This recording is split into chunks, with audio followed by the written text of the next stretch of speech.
Rector of the University of Iceland, Ministers of the Icelandic government, ambassadors and representatives of foreign states, dear colleagues, dear guests, and finally, but prominently, honorary speaker Noam Chomsky. My name is Dr. and as Dean of the School of Humanities, I should like to welcome you to this event, which constitutes a key contribution of our school to the centenary celebration of the University of Iceland. Our speaker here today will be talking about points of historical reference and their slipperiness and precariousness to the extent of blindness or erasure.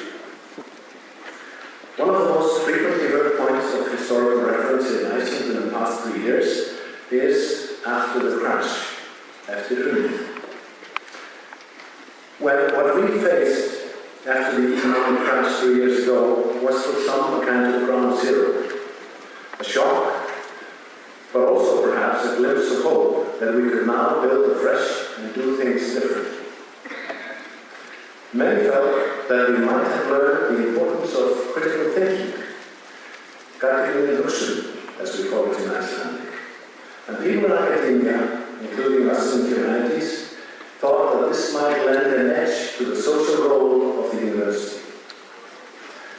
What all of us should have learned is the inevitability of politics. The fact that we are all social beings and therefore political, and that we must not leave politics to professional politicians, nor vital social issues to what has been called a free market. The honorary guest of the School of Humanities on the occasion of the centenary of the University of Iceland has sought to teach us these lessons for some decades now. Time and again, he has demonstrated that critical thinking and political enlightenment means scratching through the surface of shallow and often misleading media coverage and the ideological reconstruction, manipulation, or forgetting, willful or not, of events that shape the lives and environments of people in different parts of the world. Noam Chomsky, Professor Emeritus of the Massachusetts Institute of Technology, is a prolific and renowned scholar of linguistics. He has had an enormous impact in that field as well as in adjacent fields. He is often said to be the most cited scientist alive. What is truly astounding is how Professor Chomsky has found time for what can only be called another full-time career as a social critic and activist. He has traveled widely as a lecturer and participant at conferences, and he has written numerous political articles and books. Professor Chomsky gave a fascinating talk on linguistics earlier today, contributing to an interdisciplinary MA course now underway at the University of Iceland, dedicated to the various aspects of his scholarship and career. We now get to listen to his political lecture. 9/11 is only 2 days away, and the title of today's talk is The Two 9/11s, Their Historical Significance. It is a privilege and a great pleasure for us in the School of Humanities to have Professor Noam Chomsky as our honorary guest and lecturer. Welcome to this talk.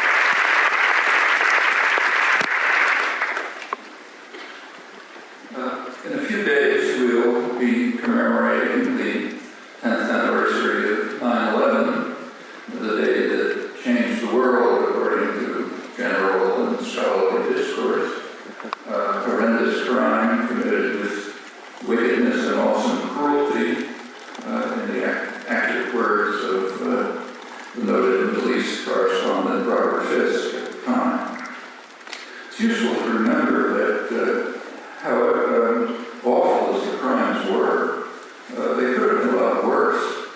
It's not hard to imagine.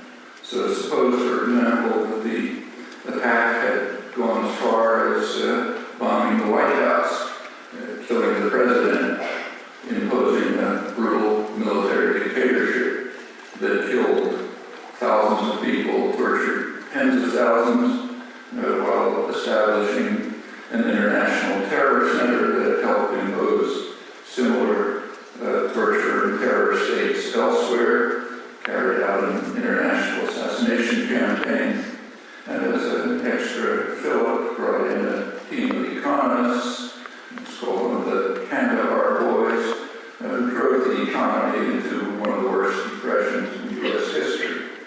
That plainly would have been a lot worse than what happened on 9/11/2001. Unfortunately, it's not a thought experiment. It happened. The only inaccuracy in this brief review is that the numbers should be multiplied by 25. So 50 to 100,000 killed and 700,000 tortured to yield the per capita equivalence, which is the appropriate measure. Well, I'm referring, of course, to what in Latin America is often called the first 9/11, September 11th, 1973, when the United States succeeded in its intensive efforts to overthrow the democratic government of Salvador Allende in Chile with a military coup that placed General Pinochet's brutal regime in office. One way to get a sense of the consequences is to visit the Villa Grimaldi in Santiago, one of Pinochet's worst torture chambers, guided by one of the rare survivors who can describe the exquisite torture regime stage by stage, with doctors attending at each stage to ensure that the subject arrives to the next and more horrific stage until almost inevitable death. It's an experience I had a few years ago, and it's not easily forgotten, nor is it easily forgotten that the doctors are practicing in Santiago, just as doctors and psychologists who were supervising torture at Guantanamo are happily practicing in the United States. Nor near as horrendous, of course. The goal of the operation that succeeded on 9/11/1973, in the words of the Nixon administration, was, I'm quoting, to kill the virus that might encourage all of those foreigners who are out to screw us by taking over their own resources and pursuing a policy of independent development in other ways. Quotes from recently released tapes. In the background was a thesis expressed by the National Security Council and its planning body that if the United States would not control Latin America, it could not expect to achieve a successful order elsewhere in the world, that is, to control the rest of the world, which is a very explicit goal of planners since World War II, placed the United States in a position of global dominance with no analog in history. Well, by any reasonable standards, the first 9/11 was far more severe than the second, and its consequences were far more grim. But the first 9/11, unlike the second, is not held to have changed the world. Quite the contrary, it was, quote, it was nothing of very great significance. Henry Kissinger's words when he assured his boss a few days later after the successful outcome. And it remains almost unknown in the civilized West.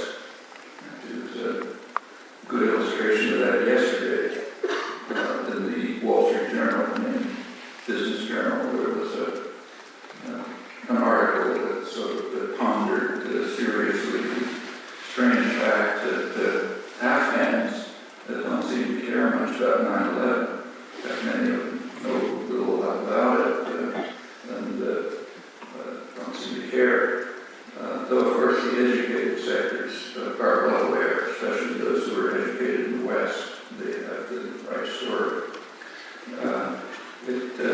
The authors of the article, their colleagues, their readers, this was attributed to the illiteracy of the Afghan population and their cultural backwards. Unlike the Afghans, the authors of the article, their colleagues, and their readers are quite literate, and by standard measures, conventional measures, are culturally advanced. But the idea that we should even think about the first 9/11, for which, of course, we bear substantial responsibility, that idea is so outlandish that even to consider would be inconceivable or maybe treacherous.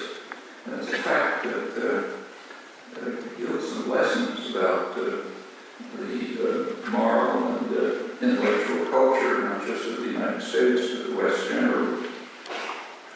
Well, these events of little consequence, or I guess use words, the events of little consequence on 9/11, 1973, were not limited to the military coup that destroyed Chilean democracy and set in motion the horror story that followed. The first 9/11 was just one act in a drama that took shape in 1962 when President Kennedy shifted the mission of the Latin American military, which of course the U.S. controls, shifted their mission from a hemispheric defense, that was an anachronism from World War II. It shifted it from that to internal security, which is no joke. And the consequences are outlined by Charles Maitland. He was the person who led counterinsurgency and internal defense planning from 1961 to 1966, Kennedy and early Johnson administration. He described Kennedy's 1962 decision as a shift, I'm quoting him, from toleration of the rapacity and cruelty of the Latin American military to direct complicity in their crimes, to U.S. support for the methods of Heinrich Himmler's extermination squads. There's a recently published Cambridge University academic scholarly history of the Cold War. And one of the chapters is by Latin American scholar John Coatsworth. And he writes that from that time, 1962, to the Soviet collapse in 1990, quoting him, the numbers of political prisoners, torture victims, and executions of nonviolent political dissenters in Latin America vastly exceeded those in the Soviet Union and its East European satellites that included many religious martyrs. There was a kind of a war against the church underway, and mass slaughter as well, that consistently supported or initiated in Washington, equally consistently backed in Europe. The last major violent act was the brutal murder of 6 leading Latin American intellectuals, Jesuit priests, just days after the Berlin Wall fell. Also their housekeeper and daughter, to ensure that no witnesses survived. The perpetrators were an elite Salvadoran battalion, which had already left a shocking trail of blood, tens of thousands of victims. They had just returned to El Salvador after renewed training at the John F. Kennedy School of Special Warfare in North Carolina. And they were acting on direct orders of the High Command, which had intimate relations with the U.S. government.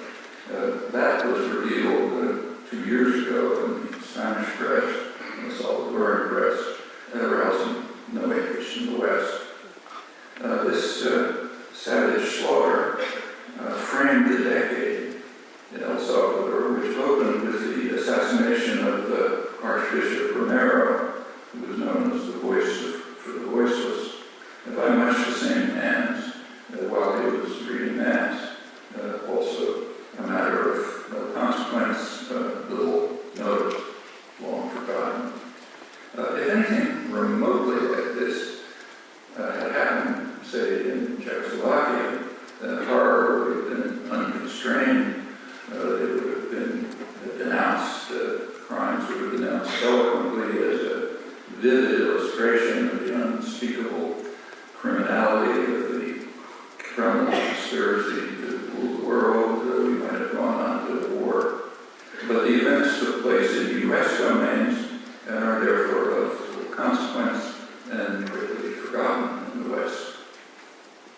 The masters of mankind borrowed Adam Smith's phrase, people who own the economy, and those who serve them, they enjoy a more pleasing self-image. That's what's articulated rather well in Britain's leading journal of international affairs. The last few issues, articles discuss, quoting, the visionary international order of the second half of the 20th century, marked by the universalization of an American vision of commercial prosperity, and they muse soberly over whether the rising Asian powers will someday become mature enough to abide by the norms of the international system crafted by the West, namely non-interference, diplomatic interdependence, and the sovereignty and equality of all states. One of the pleasures of intellectual life is that one can reside comfortably in these attractive domains. I should say that not everyone succumbs to these doctrines about Western magnificence. Some interpret the norms of the international order quite differently.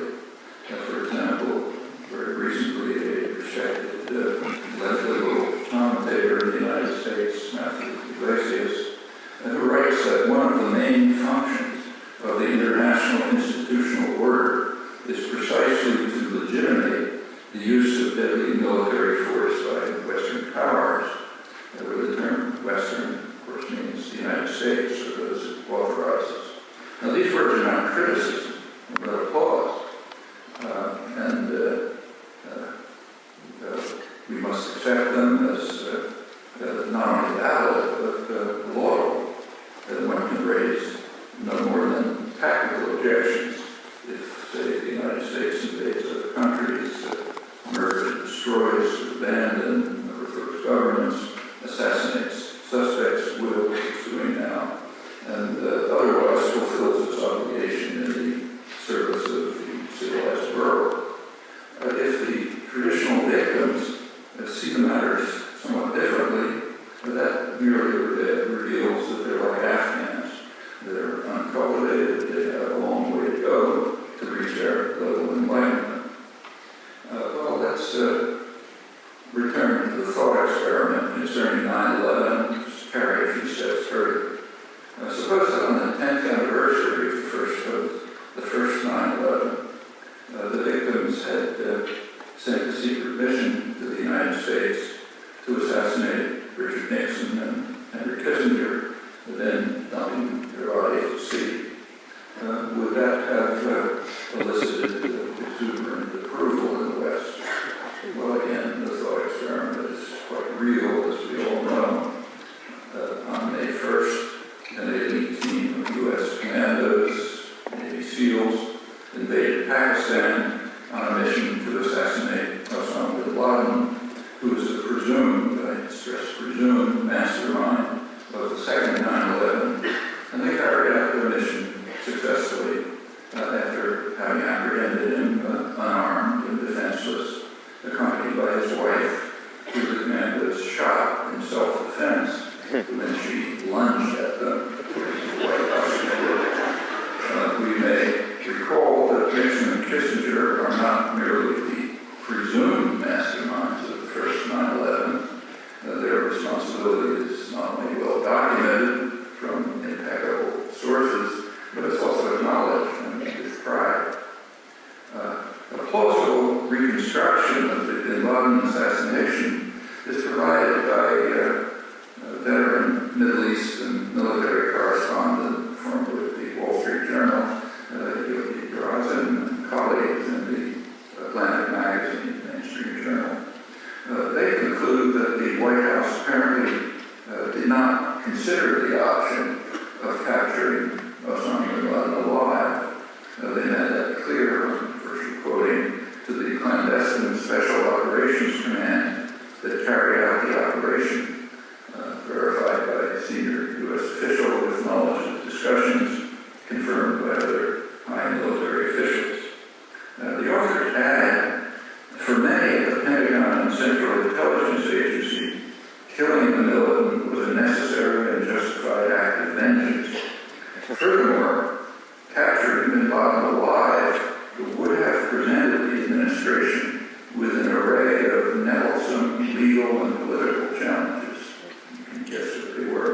better than to assassinate him, dumping his body at sea without autopsy.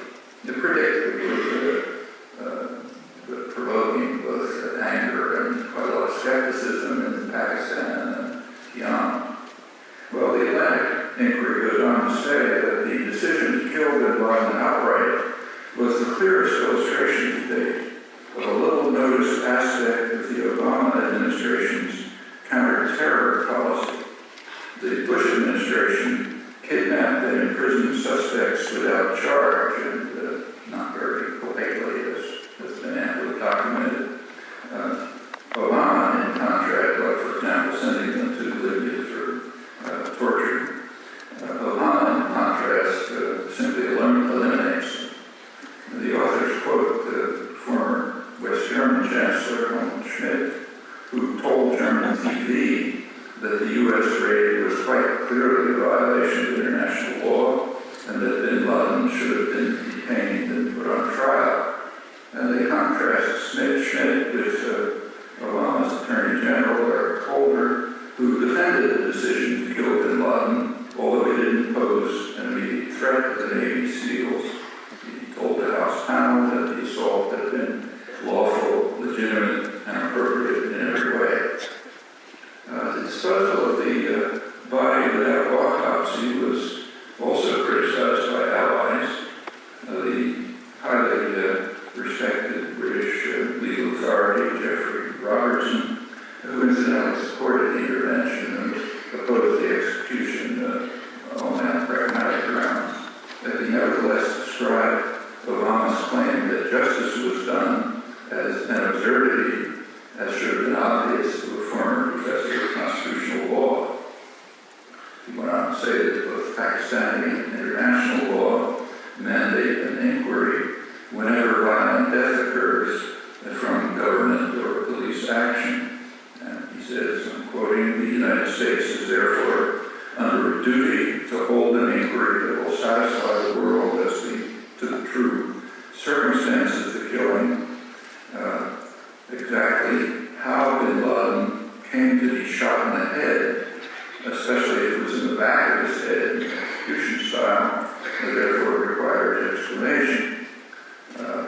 And asks why a hasty burial at sea without a post-mortem, as the law requires.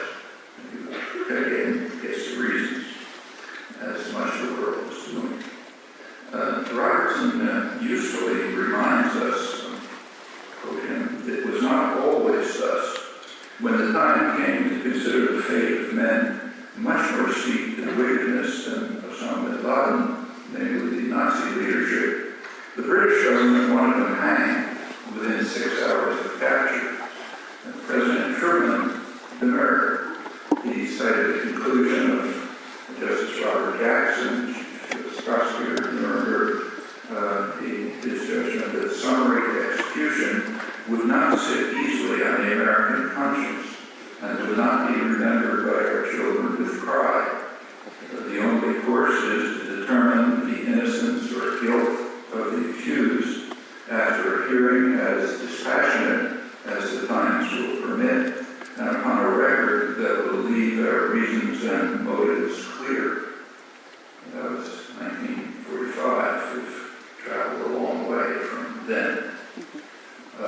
In societies that profess some respect for civilized norms, the suspects are apprehended and brought to fair trial.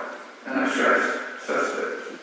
In June 2002, 8 months after the 9/11 attacks, the head of the FBI, Robert Mueller, he spoke to the press and he presented what the Washington Post described as among his most detailed public comments on the origins of the attack.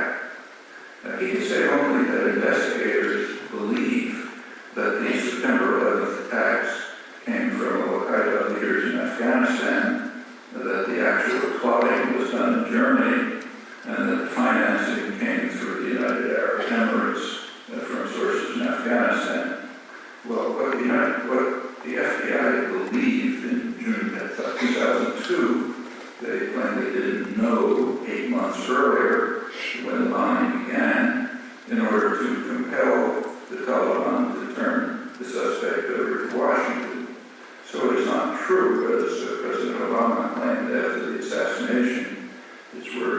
quickly learned that the 9/11 attacks were carried out by Al-Qaeda. Well, there's never been any reason to doubt what the FBI believed in mid-2002. That leaves us far from the proof of guilt that's required in civilized societies. And whatever the evidence might be, it doesn't warrant murdering a suspect who could easily have been apprehended, in fact was apprehended and brought to trial. And much the same is true of the evidence that's been provided since. The most comprehensive report to date is the government's official 9/11 Commission.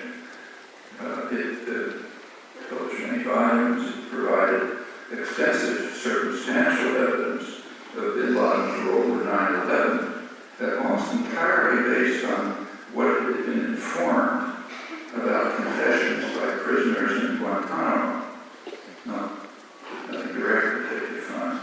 Well, it's unlikely that much of that would have held up in an independent court, considering the shocking way in which confessions were elicited, which you know about, I'm sure.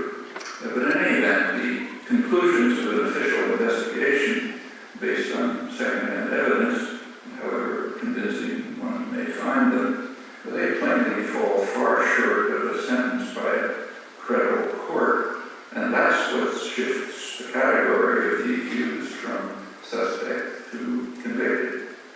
Well, continuing with thought experiments, which are useful intellectual device, we might ask ourselves how we would react if Iraqi commandos landed at George W. Bush's compound, assassinated him, and dumped his body in the Atlantic after proper burial, of course. Uncontroversially, that he's not merely a suspect. He's rather what he called the decider, his term, who gave the orders to invade Iraq. That is, to commit, quoting, the supreme international crime, differing only from other war crimes in that it contains within itself the accumulated evil of the whole. That's quoting the Nuremberg Tribunal, since incorporated in international law. Well, in Iraq, the accumulated evil of the whole includes hundreds of thousands of deaths, millions of refugees, the destruction of much of the country, its national heritage, and the murderous sectarian conflict that is now spread to the rest of the region. And uncontroversially, these crimes vastly exceed anything attributed to bin Laden. To say that this is uncontroversial, but it surely is not to imply that it's not denied. There are people who insist that the world is flat. So it doesn't change the fact that it's uncontroversial that the earth is not flat. Similarly, it's uncontroversial that Stalin and Hitler were responsible for horrendous crimes, but of course loyalists deny it. All of this should again be too obvious for comment. It is not, however, and that's a fact from which we again can learn something about our cultural milieu. Similarly, it's uncontroversial that Bush and associates did commit the supreme international crime, the crime of aggression. That crime was defined clearly enough by Justice Jackson, Chief of Counsel for the United States at Nuremberg, later reiterated in an authoritative General Assembly resolution. An aggressor, in Jackson's words, opening statement to the tribunal, an aggressor is the first to commit such actions as invasion of its armed forces with or without a declaration of war in the territory of another state. And no one, even the most extreme supporter of the aggression, denies that Bush and associates did exactly that. We might also do well to recall Justice Jackson's eloquent words in Nuremberg on the principle of universality. If certain acts of violation of treaties are crimes, they are crimes whether the United States does them or whether Germany does them. And we are not prepared to lay on a rule of criminal conduct against others, which we would not be willing to have invoked against us. We must never forget that the record on which we judge these defendants is the record on which history will judge us tomorrow. To pass these defendants a poisoned chalice is to put it to our own lips as well. So we're left with two choices. Either Bush and associates are guilty of the supreme international crime, includes Blair and others, including all the evil that followed, the crimes that go vastly beyond anything attributed to bin Laden, or else we simply declare that the Nuremberg proceedings were a farce and that the Allies were guilty of judicial murder, victor's justice. I don't think there's an alternative. Again, that's entirely independent of the question of the guilt of those charged, established by the Nuremberg tribunal.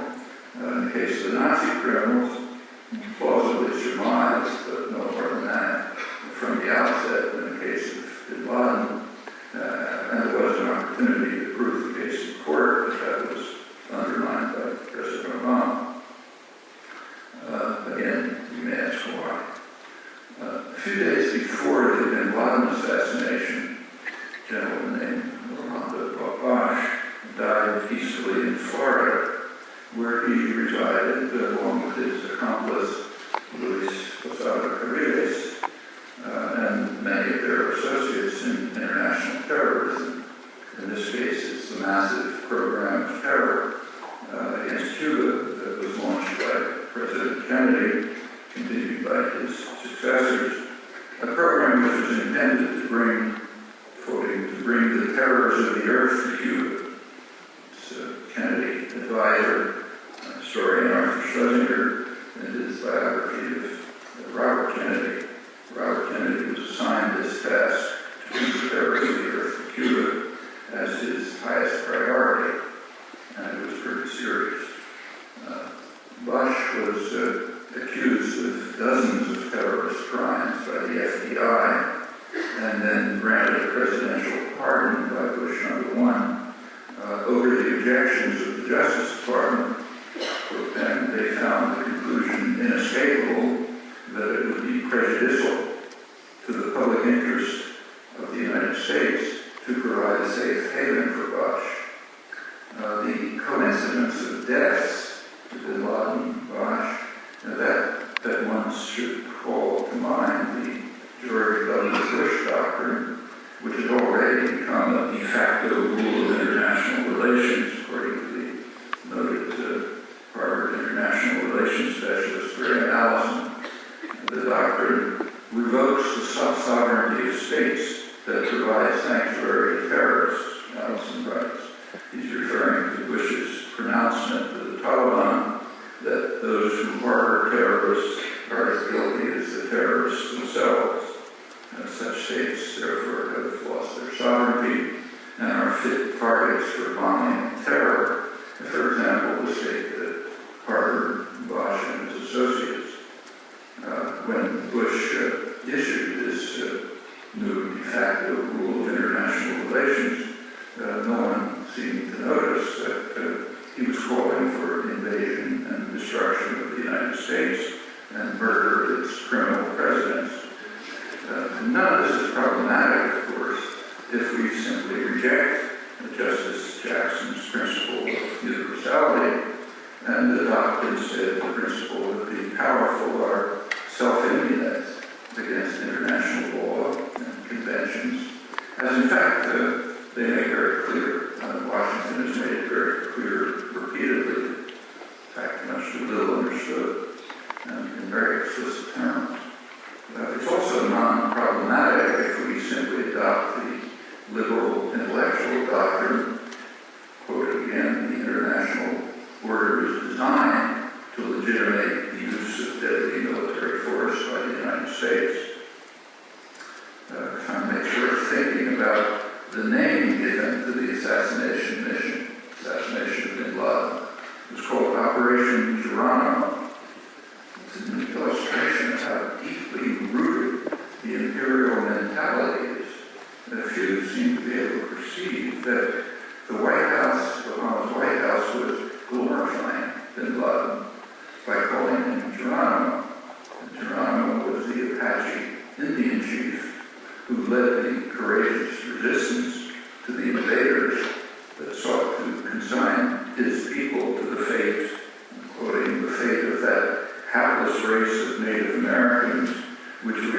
terminating with such merciless and perfidious cruelty among the heinous sins of this nation, for which I believe God will one day bring it to judgment. Those are not my words, the words of the great grand strategist, President John Quincy Adams, the intellectual architect of Manifest Destiny, incidentally many years after his own quite considerable contributions to these sins of past. Well, there were some who did comprehend the significance of the name, among them the remnants of that hapless race who protested vigorously. And the same is true elsewhere, notably in Mexico, where there was great outrage and disbelief at the choice of name. And remember, these are known people who have not forgotten that the heinous sin in this case was carried out in territory stolen from Mexico in a war of aggression. Well, the reactions that I've mentioned would fall under the category of what's often called American exceptionalism, were it not for the fact that the easy suppression of one's own crimes is virtually ubiquitous among the powerful, of course, apart from those who are defeated and conquered, and therefore forced to acknowledge reality. Other current illustrations are too numerous to mention. I'll take just one of great current significance, might lead to nuclear war. Consider Obama's terror weapons, drones, and they are terror weapons, of course. Consider those weapons of Pakistan. Supposed that during another thought experiment, supposed that during the 1980s, when the Russians were occupying Afghanistan, they had carried out targeted assassinations in Pakistan aimed at the high U.S. officials who were financing, arming, and training the insurgents, quite proudly and openly. For example, the CIA station chief in Islamabad, who explained that he loved the noble goal of his mission, which in his words was to kill Soviet soldiers, not to liberate Afghanistan, a matter that was of no interest. Well, there's no need to imagine the reaction if that had taken place. In fact, we wouldn't be here to talk about it. It would have led to nuclear war. But we must not overlook a crucial distinction. That was them, and this is us. Makes all the difference. These remarks are quite misleading in at least one crucial respect, necessarily the merest sample. And they might give the impression that they're somewhat unusual, but they're not. An honest inquiry, I think, will demonstrate quite convincingly that the sample is all too representative, regrettably. And perhaps the most elementary moral principle, which is expressed in some form in every moral code, is some version of Justice Jackson's principle of universality. We must apply to ourselves the same standards as we impose on others, if not more stringent ones. That principle is almost universally accepted in words and accepted in application with regard to others, particularly official enemies, and it's rejected with quite an impressive consistency with regard to ourselves. We're still the blatant contradiction is scarcely noticed. In fact, virtually every society has a respected cadre whose task is to efface it. In the modern world, they're called intellectuals. On the centennial celebration of a great university, it seems appropriate to suggest that a primary task of the humanistic education should be to cast a piercing light on this tradition and to bring it to an inglorious end. Thanks.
as part of our education. I'd like to say that President Chomsky, there was an interview taken yesterday for Silver Leaves. Quite a long interview. I hope it will all be shown this Sunday. If you want to listen to more with President Chomsky, there's a fascinating interview ranging between Iceland, the United States, Pakistan, China, touching on so many of the vital political and social issues of today. Okay, I'd like to thank you all for coming to listen to Professor Chomsky and to celebrate with us the centenary of the University of Iceland. Again, thanks to our visitor and honorary lecturer.